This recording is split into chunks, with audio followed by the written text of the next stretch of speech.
ಗುರುಭ್ಯೋ ನಮಃ. ನಮಸ್ಕಾರ ವೀಕ್ಷಕರೇ. ನಾನು ಇವತ್ತಿನ ವಿಡಿಯೋದಲ್ಲಿ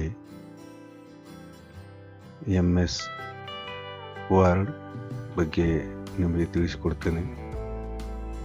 MS ವರ್ಡ್ ವಿಂಡೋಸ್ 11ದಲ್ಲಿ ಹೇಗೆ ವರ್ಕ್ ಮಾಡ್ತದೆ, ಆಮೇಲೆ ಅದರ ಇಂಟರ್ಫೇಸ್ ಏನು, ಇದೆಲ್ಲ ಸ್ಟೆಪ್ ಬೈ ಸ್ಟೆಪ್ ನೋಡ್ಕೊತಾ ಹೋಗೋಣ. ಅದಕ್ಕಿಂತ ಮೊದಲು ನಿಮ್ಮಲ್ಲಿ ಒಂದು ವಿನಂತಿ. ನಾನು ನಿಮ್ಮ ನಾಗೇಶ್ ಅರ್ನ್ ಮನಿ ಯೂಟ್ಯೂಬ್ ಚಾನಲ್ಗೆ ಸ್ವಾಗತ ಕೋರುತ್ತಾ ಬನ್ನಿ ಕ್ಲಾಸ್ ಕಡೆ ಹೋಗೋಣ.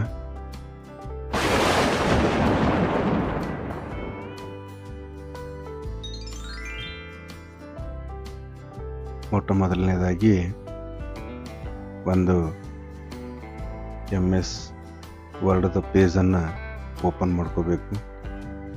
ಓಪನ್ ಮಾಡ್ಕೋಬೇಕಾದ್ರೆ ನಾವು ಇಲ್ಲಿ ಈ ಸ್ಕ್ರೀನ್ ಮೇಲೆ ಮೌಸನ್ನು ಲೆಫ್ಟ್ ಬಟನ್ ಕ್ಲಿಕ್ ಮಾಡಿದರೆ ಈ ಥರ ಚಾರ್ಟ್ ಓಪನ್ ಆಗ್ತದೆ. ಅದರಲ್ಲಿ ನ್ಯೂ ಅಂತ ಏನಾದಲ್ಲ ಅದರ ಮೇಲೆ ಕ್ಲಿಕ್ ಮಾಡಿದರೆ ಈ ಥರ ಪಾಪಪ್ ಮತ್ತೊಂದು ಓಪನ್ ಆಗ್ತದೆ. ಇಲ್ಲಿ ಮೈಕ್ರೋಸಾಫ್ಟ್ ವರ್ಡ್ ಡಾಕ್ಯುಮೆಂಟ್ ಅಂತದಲ್ಲ, ಅದರ ಮೇಲೆ ನೀವು ಕ್ಲಿಕ್ ಮಾಡಿದರೆ ಈ ಥರ MS ವರ್ಡ್ ಓಪನ್ ಆಗ್ತದೆ ಪೇಜು. ಡಿಫಾಲ್ಟ್ ಆಗಿ ನೀವು ರೀನೇಮ್ ಮಾಡಲಿಕ್ಕೆ ಅದು ಹೇಳ್ತದೆ ನಿಮಗೆ. ನೀವು ರೀನೇಮ್ ಏನಾದರೂ ಕೊಡ್ಬೋದು. ಇಲ್ಲಿ ಕ್ಲಿಕ್ ಮಾಡಿ ಪೇಜ್ ಓಪನ್ ಆದ ನಂತರ ಈ ಥರ ವಿಂಡೋ 11 ಈ ಥರ ತೋರಿಸ್ತದೆ. ನಾವು ಇಲ್ಲಿ ಡಬಲ್ ಕ್ಲಿಕ್ ಮಾಡಬೇಕು. ಡಬಲ್ ಕ್ಲಿಕ್ ಮಾಡಿದಾಗ ಟೋಟಲ್ MS ವರ್ಡ್ ಪೇಜ್ ಕಾಣಿಸ್ತದೆ. MS ವರ್ಡ್ ಪೇಜ್ನಲ್ಲಿ ಫೈಲ್ ಟ್ಯಾಬು, ಹೋಮ್ ಟ್ಯಾಬು, ಇವಕ್ಕೆಲ್ಲ ಟ್ಯಾಬ್ ಅಂತಾರೆ. ಆಮೇಲೆ ಮೇಲ್ಗಡೆ ಇದ್ದಂಥದ್ದು ಇದು ಮೆನು ಬಾರ್. ಇದಕ್ಕೇನು ಮೆನು ಬಾರ್ ಅಂತ ನಾವು ಕರಿತೀವಿ. ಇದು ಏನಿದೆಲ್ಲ ಇದರಲ್ಲಿ ಇರೋಂತಹ ಎಲ್ಲ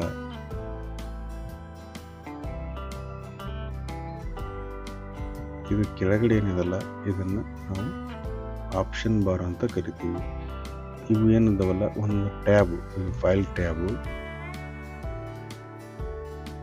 ಆಮೇಲೆ home tab, insert tab, draw tab, design tab, layout tab, reference tab, mailing tab, review tab, view tab, help tab.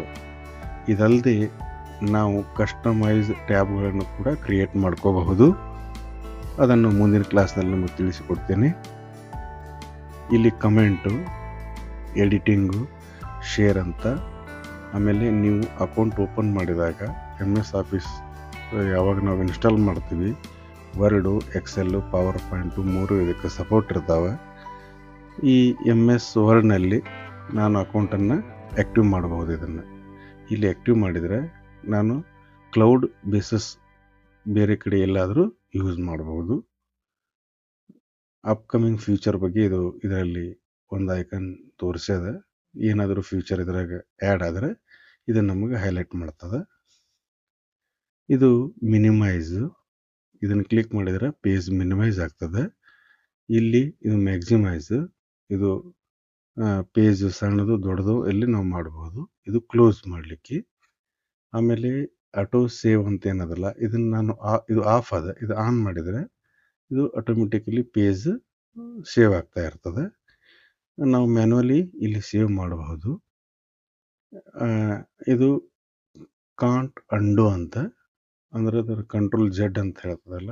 ಈಗ ಇದು ಕಾಂಟ್ ಅಂತ ಯಾಕೆ ತೋರಿಸ್ತದೆ ಅಂದರೆ ಇಲ್ಲಿ ನಾನು ಯಾವುದೇ ರೀತಿಯಿಂದ ಪೇಜ್ನಲ್ಲಿ ಟೈಪ್ ಮಾಡಿಲ್ಲ ಅಥವಾ ಏನಾದರೂ ನೆಕ್ಸ್ಟ್ ಪೇಜ್ ತೊಗೊಂಡಿಲ್ಲ. ಹೀಗಾಗಿ ಇದು ಡಿಸೇಬಲ್ ಅದ.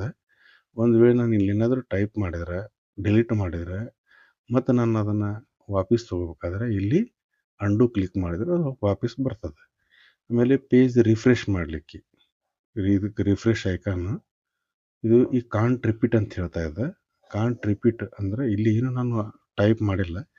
ಯಾವಾಗ ಇಲ್ಲಿ ಏನಾದರೂ ನಾವು ವರ್ಕ್ ಮಾಡಿದಂದ್ರೆ ಇವೆರಡು ಡಿಸೇಬಲ್ ಏನಾವಲ್ಲ, ಅವು ಇನೇಬಲ್ ಆಗ್ತಾವ. ಇದ್ರ ಹತ್ರ ಒಂದು ಸಣ್ಣ ಐಕಾನ್ ಇದೆ, ಇದು ಕೂಡ ಡಿಸೇಬಲ್ ಆಗಿದೆ. ಇದರಲ್ಲಿ ಐಕಾನ್ ಇದು ಇನೇಬಲ್ ಅದ. ಇದರಲ್ಲಿ ನಾವು ನೋಡ್ಬೋದು customise quick access tool bar ಅಂತ. ಇಲ್ಲಿ ಏನಾದ್ರೂ ನಾವು ನ್ಯೂ ಅಂತ ಕ್ಲಿಕ್ ಮಾಡಿದರೆ ಇಲ್ಲೊಂದು ಟೂಲ್ ಬಾರ್ ಇದು ಮೇಲ್ಗಡೆ ಏನದಲ್ಲ ಆ್ಯಡ್ ಹಾಕೋತಾ ಹೋಗ್ತದೆ. ಆಮೇಲೆ ಓಪನ್ ಅಂತ ಕೊಟ್ಟರೆ ಇಲ್ಲಿ ಓಪನ್, ನಾನು ಇಲ್ಲಿ ಹೋಗಿ ಏನು ಮಾಡ್ತಕ್ಕಂಥ ಕೆಲಸಗಳನ್ನ ಇಲ್ಲೇ ಮಾಡಬಹುದು. ಮತ್ತು ಮೇಲ್ ಕ್ಲಿಕ್ ಮಾಡಿದರೆ ಮೇಲ್ ಬರ್ತದೆ. ಈ ಥರ ನನಗೆ ಯಾವುದು ಬೇಕು ಅದನ್ನು ನಾನು ಇಲ್ಲಿ ಇಟ್ಕೋಬಹುದು. ಬೇಡ ಅಂದರೆ ಇದ್ರ ಮೇಲೆ ಕ್ಲಿಕ್ ಮಾಡಿದರೆ ಅದು ಡಿಸೇಬಲ್ ಆಗ್ತದೆ. ಓಕೆ, ಇವತ್ತಿನ ಕ್ಲಾಸ್ ಇಲ್ಲಿಗೆ ಮುಗಿಸ್ತೇನೆ. ಮುಂಬರುವ ಕ್ಲಾಸ್ಗಳಲ್ಲಿ ಈ ಟ್ಯಾಬ್ಗಳ ಬಗ್ಗೆ ಅಂದರೆ ಫೈಲ್ ಟ್ಯಾಬು, ಹೋಮ್ ಟ್ಯಾಬನ್ನು ಒಂದೊಂದಾಗಿ ನಿಮಗೆ ತಿಳಿಸಿಕೊಡ್ತಾ ಹೋಗ್ತೇನೆ. ಮತ್ತೆ ಸಿಗೋಣ ಮುಂದಿನ ಕ್ಲಾಸ್ನಲ್ಲಿ. ಅಲ್ಲಿಯವರೆಗೂ ಧನ್ಯವಾದಗಳು.